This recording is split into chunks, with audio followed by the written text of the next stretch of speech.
So the true origin story behind this marks, I'm gonna give it out today. So I haven't quit my job working as an engineer in telecoms, and I wanted to start an artistic career. I was quite, I won't say shy, I would say wary of putting my face out there. You know, I didn't really want people from my past life to recognize my new career path. So I was looking for marks to like wrap up my face and no, just cover my face rather, not even wrap up my face. I was looking for any marks. If I could have laid my hand on the anonymous marks, that could have been it. But I couldn't. So I thought about the next best thing. And funny thing is, growing up, there's this movie that stuck to me. It's Nicolas Cage and John Travolta, Face Off. Face Off has this scene where this guy has his face swapped. And I remember that scene, stuck, way back, stuck. He was on bandages. And I said, yeah, that's like go to. Let me just get bandages and do it.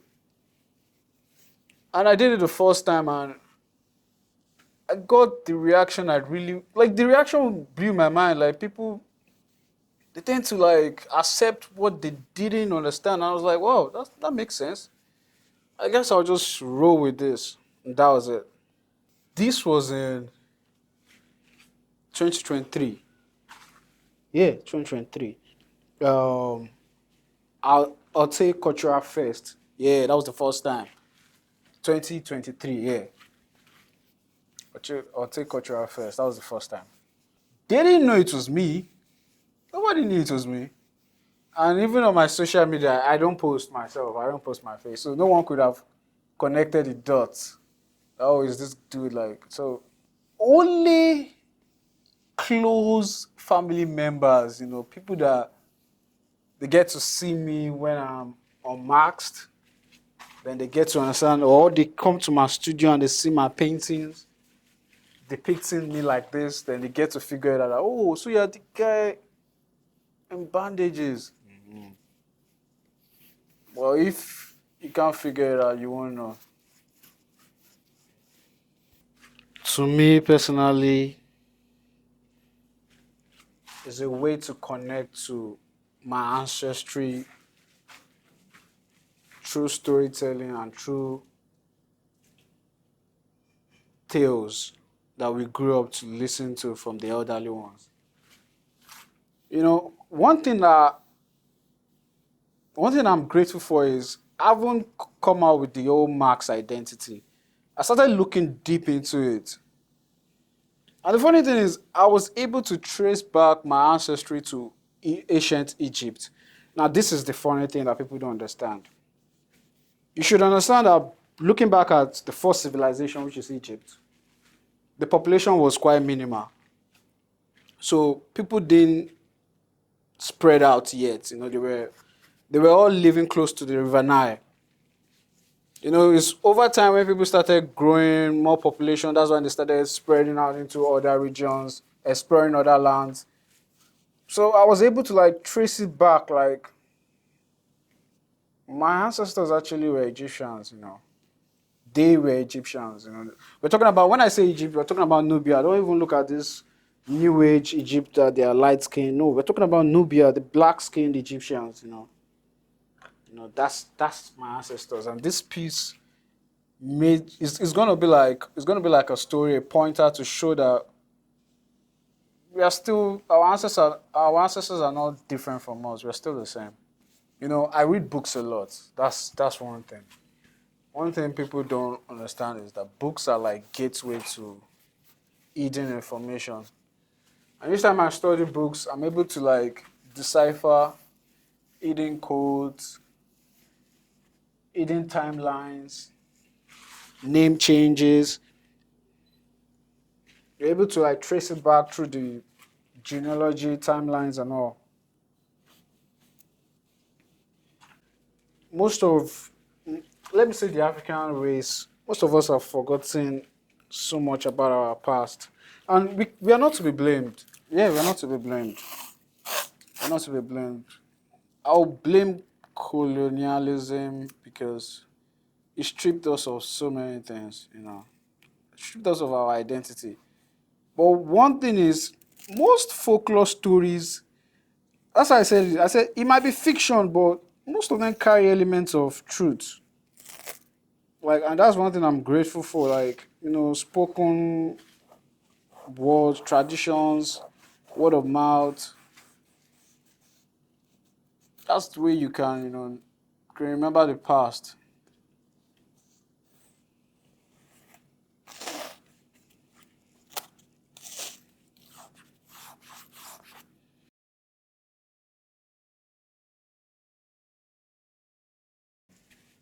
Yeah, yeah, they are fading. Digitalization has taken the world by storm.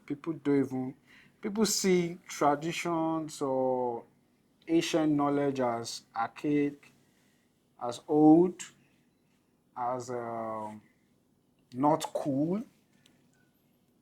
People now see modernism as the new cool. I guess that's what gives birth to Gen Z ideology and all. But you can't blame them though. That's why I keep saying. Honestly, I can't blame anyone. If everyone has a choice to choose what they want to consume, though. I make digital art too, but I don't really enjoy it as much as I make traditional art. And there's a reason why. I love the smell, the feel, the colors I can see, the mistakes that you try to want to correct, thinking the experience itself. Other digital artists might disagree, but that's just my own opinion. So I'm not really a fan of digital mediums and all. But I'm not against it.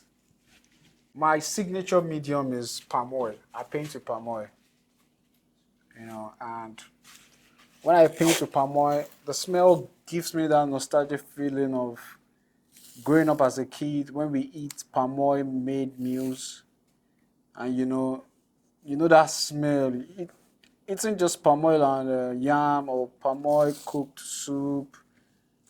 It gives me that feeling. I love it. I love it a lot. I guess that's why I decided to try painting with palm oil. Part of the reasons, though, because when I started my artistic career, I was scared of running out of art supplies because I wasn't selling back then. So I needed a medium that I would never run out of, and that was palm oil. Yeah, getting into the art, over the years, like from 2023, 2024. Now I started like I needed to like diversify. Palm oil now is like my prized piece. And when you have a prized piece like that, you make it rare. You know, make it a rare medium that you don't just throw around. That comes palm oil. That's how palm oil is for me. I do acrylic, I do watercolor, uh, oil painting. Just name the medium. I'm good to go. Natural mediums. I tried wine painting one time because there was this mentor I reached out to on through his email, and he gave me tips on how to use palm oil so it doesn't fade because I was facing that challenge. It was fading. So he works with wine. That was how we heat it up.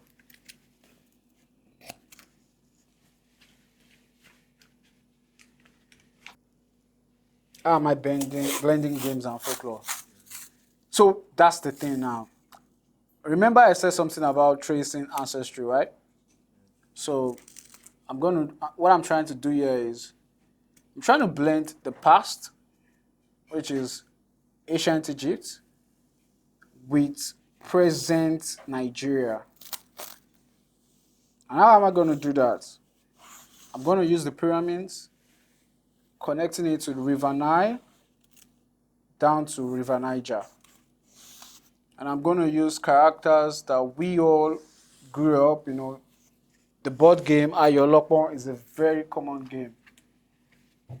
gonna use that because my own Basquiat, Eulogy of Basquiat series, my own style has to do with attaching found objects on every painting. So it's more like an archive for future generations to come so that they can feel, not just see, they can feel it and they can understand what we did while we were here. So art for me is more like preservation. I'm starting off with ultramarine blue, and the reason why is I want to get that sense of nighttime. You know, most moonlight tales are told at night when the moon is kind of full and it's out there, you know. So that's why I'm starting with ultramarine blue, and I'm still going to blend in the earth tone because most moonlight tales were told outside, sitting on the earth, you know. So we're starting off night down to the earth tone, burnt on, burnt sienna, and so on.